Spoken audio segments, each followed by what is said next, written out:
नमस्कार साथियों, आप सभी का स्वागत है अध्ययन के प्लेटफॉर्म पर। आज हम बात करेंगे प्राचीन भारत के इतिहास से लगभग 10 क्वेश्चंस के बारे में।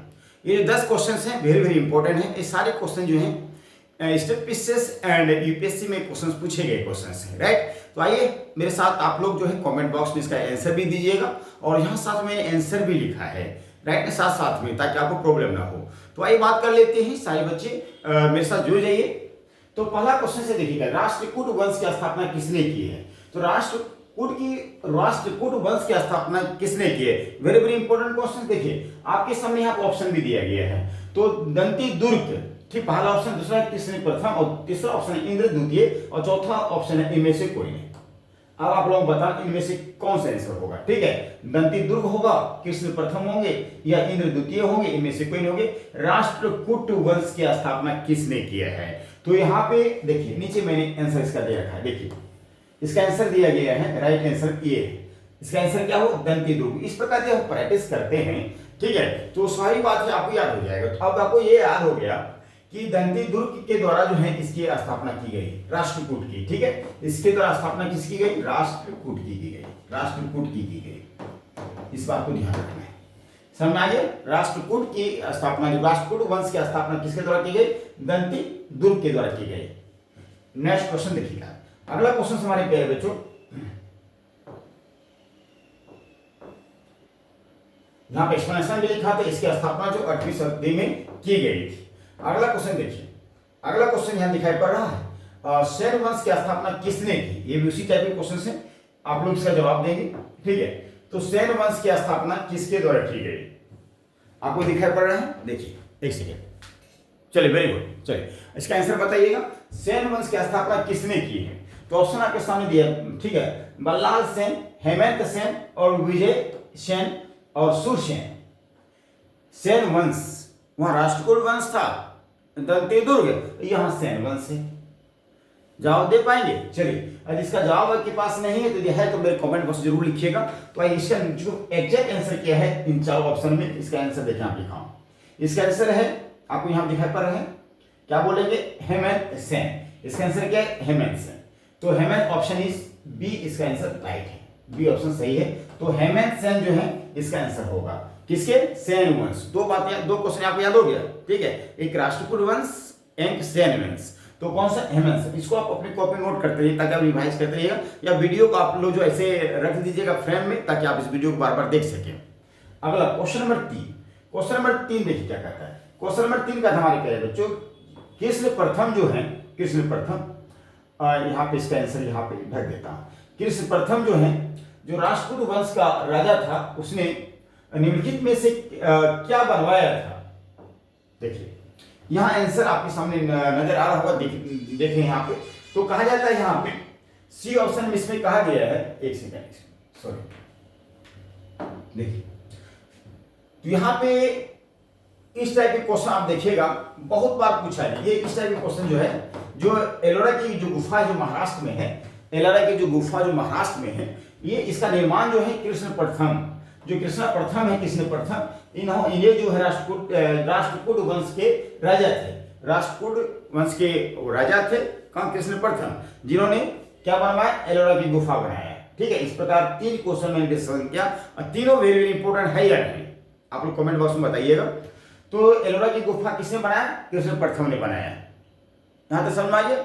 अगला प्रश्न देखिए क्या है। अगला प्रश्न हमारे प्यारे बच्चों, क्वेश्चन नंबर, यहां देखिए, यहाँ कुछ संक्षिप्त एक्सप्लेनेशन भी किया हूं।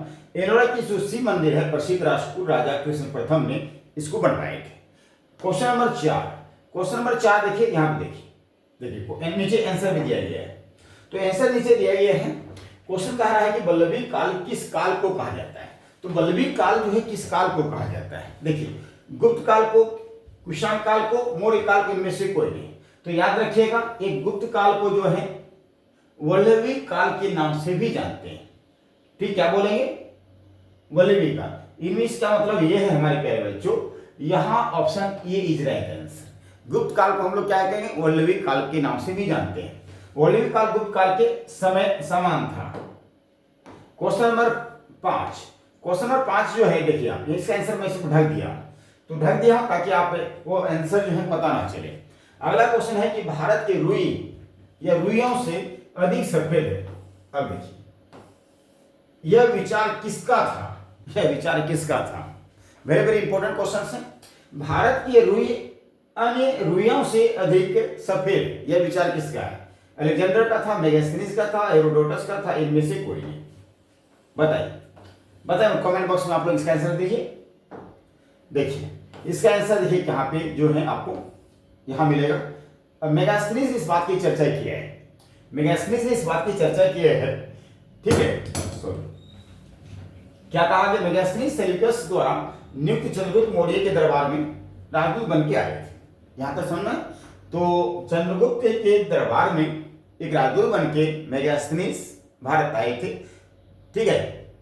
जब सिकंदर महान का आक्रमण हुआ तो भारत 326 ईसा पूर्व में, ठीक है, 320 ईसा पूर्व में, उसी समय मेगास्थनीज भी साथ में आए हुए थे। सेल्यूकस जो उनके सेनापति थे उनके तरफ भेजे हुए दरबार में मेगास्थनीज को भेजा गया था। इन्होंने जो है कहा, इन्होंने एक स्टेटमेंट दिया, उस स्टेटमेंट को आपको याद रखना है। देखिए इनका स्टेटमेंट क्या था? भारतीय रुई जो है अन्य रुइयों से अधिक सफेद है, यह विचार मेगास्थनीज का है। मेगास्थनीज का यहाँ पर ऑलरेडी लिखा है कि मेगास्थनीज ने एक किताब भी लिखा है जिसका नाम इंडिका है, इसका नाम इंडिका पुस्तक है। क्वेश्चन नंबर 6 देखिए कहता है, क्वेश्चन नंबर 6 कहता है कि गुप्त राजाओं ने कौन से सिक्के चलवाए थे? दिनार, ड्रम, रूपक, सुवर्ण। तो चारों में से ऑप्शन बताइए। जो गुप्त राजा थे उन्होंने कौन सा स्वर्ण, दिनार चलाया था, ड्रम चलाए थे, रूपक चलाए थे, स्वर्ण चलाए थे, ठीक है। इसको आपको option number 4, option number 1, option number 1 या 3, ऑप्शन 1 और 4, 1 और 4 बताइएगा आपको इन दोनों में से, चारों में से कौन सा ऑप्शन होंगे। चलिए इसका आंसर जो एग्जैक्ट आंसर होगा देखिए यहाँ पे मैंने आपको लिखा है डी ऑप्शन सही, 1 और 4। इसका मतलब ये है 1 और 4 मतलब है दिनार भी चलाए थे और स्वर्ण के सिक्के भी चलाए थे। तो ये गुप्त राजाओं ने दिनार भी चलाए और स्वर्ण भी चलाए, मतलब 1 और 4 इसका ऑप्शन राइट आंसर है। कहता है यहाँ पे देखिए एक्सप्लेनेशन में कहा कि गुप्त राजाओं ने 2 सिक्के चलवाए थे। समझ में आया? गुप्त राजाओं ने 2 सिक्के चलाए थे। एक तो दिनार जो कि रोमन साम्राज्य की नकल से चलवाया था, दूसरा स्वर्ण, ये सोने और चांदी का बना हुआ शुद्ध भारतीय सिक्का था। क्वेश्चन नंबर 7, क्वेश्चन नंबर 7 कह रहा है, देखिए यहाँ पे कुषाणों ने किसके सिक्के चलवाए?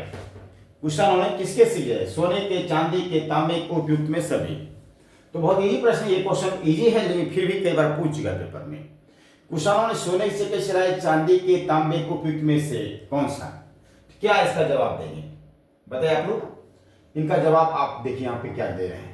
उपयुक्त में सारे सिक्के इन्होंने चलाए। कुषाणों ने जो है सोने भी चलाए, चांदी भी चलाए, तांबे भी, उपयुक्त में सभी। तो इसका आंसर क्या देंगे आप लोग? अन्यथा सारे। देखिए कुषाणों ने किसके सिक्के चलाए? सोने, चांदी और तांबे, ठीक है। तो यहाँ पे देखिए कुषाणों ने सोने, चांदी और तांबे के सिक्के चलवाए। कुषाणों को तुषारी लोग भी कहा जाता है। कुषाणों को एक शब्द यहाँ पे आइएगा, देखिएगा हर एक पॉइंट को आपको नोट करना है। तो इस टाइप के क्वेश्चन के बाद पूछ देते हैं कुषाणों को क्या कहा जाता है? तुषारी। तो ये हिस्ट्री के कोई भी शब्द को आप इग्नोर मत कर सकते हैं, या कोई भी शब्द यदि पढ़ते हो आप, उसमें जो शब्द लिखी गई है, ठीक है, हिंदी इंग्लिश में, उन शब्द को आप इग्नोर करने की कोशिश मत कीजिएगा, क्योंकि जो इग्नोर करते हैं क्वेश्चन वही आता है, वही पॉइंट आपके बन के आता है पेपर में। देखिए अगला क्वेश्चन क्या है? क्वेश्चन नंबर 8 कहता है कि अंतिम और सम्राट कौन थे? तो बहुत इजी है। तो यहाँ पे देखिए इसका आंसर डायरेक्ट आपको दे दिया गया है। तो अंतिम और सम्राट कौन थे? अशोक, बृहद और संप्रति, इनमें से कोई नहीं। तो बृहदत्त जो है ये जो अंतिम जो है मौर्य सम्राट, राइट। अगला देखिए अगला क्वेश्चन क्या है? अगला क्वेश्चन है अंतिम मौर्य सम्राट बृहदत्त का, जिसने उसके सेनापति सम्राट पुष्यमित्र शुंग ने मारकर शुंग राज्य की स्थापना किया था। क्वेश्चन नंबर 9 देखिए, अभिधम में कथा वस्तु जो है, क्वेश्चन नंबर 9 यहाँ पर ये देखिए, इसका आंसर साथ में आप लोग देखिए। अभिधम, अभिधम में जो है कथा वस्तु के बारे में किसने लिखा है? तो अश्वघोष, महाकाश्यप, मोगलीपुत्र, तीस, इनमें से कोई नहीं। तो मोगलीपुत्र इसका आंसर है, इस बात को ध्यान दीजिएगा। इनके द्वारा जो है कौन सी किताब लिखी गई? कथा वस्तु, ठीक है, मोगलीपुत्र, सी ऑप्शन सही है। अभिधम में कथा वस्तु के बारे में जो चर्चा किया है अभिधम में, किसके द्वारा? मोगलीपुत्र तीस के द्वारा, तीस के द्वारा मोगलीपुत्र। सारे क्वेश्चन वेरी वेरी इंपॉर्टेंट है। अभी विश्वास से आपने ये सारे फैक्ट के रूप में आपको याद रखना है। आज के सेशन का लास्ट क्वेश्चन हमारे प्यारे बच्चों देखिए, मोगलीपुत्र तीस बौद्ध धर्म के भिक्षु और विद्वान थे। वह अशोक के आध्यात्मिक गुरु थे और अशोक के पुत्र महेंद्र के आध्यात्मिक गुरु भी रहे हैं। क्वेश्चन नंबर 10 कहता है कि किस यज्ञ में वैदिक काल में सुराग का प्रयोग किया जाता था? सुराग का प्रयोग किया जाता था। ठीक है, कहता है कि सूत्रामणि में, राजसूत्र में, पुत्रेष्टि में, अश्वमेध में। तो यहाँ पे डायरेक्ट आंसर आपके सामने दिया गया है। जो सूत्रामणि है, इसमें जो है सूत्रामणि, ठीक है, इसमें इसका प्रयोग किया जाता है। क्वेश्चन को समझिएगा, किस यज्ञ में, तो किस यज्ञ की बात की रही है? तो वैदिक काल में जो, तो कैसा एक सूत्रामणि एक यज्ञ है, राजसूय यज्ञ है और पुत्री श्रेष्ठी यज्ञ अश्वमेध। तो यहाँ पे सूत्रा जो मणि ऑप्शन नंबर ये जो है इसका एग्जाम्पल आंसर होगा। तो यहाँ पे देखिए मैंने कुछ एक्सप्लेनेशन भी लिखा है।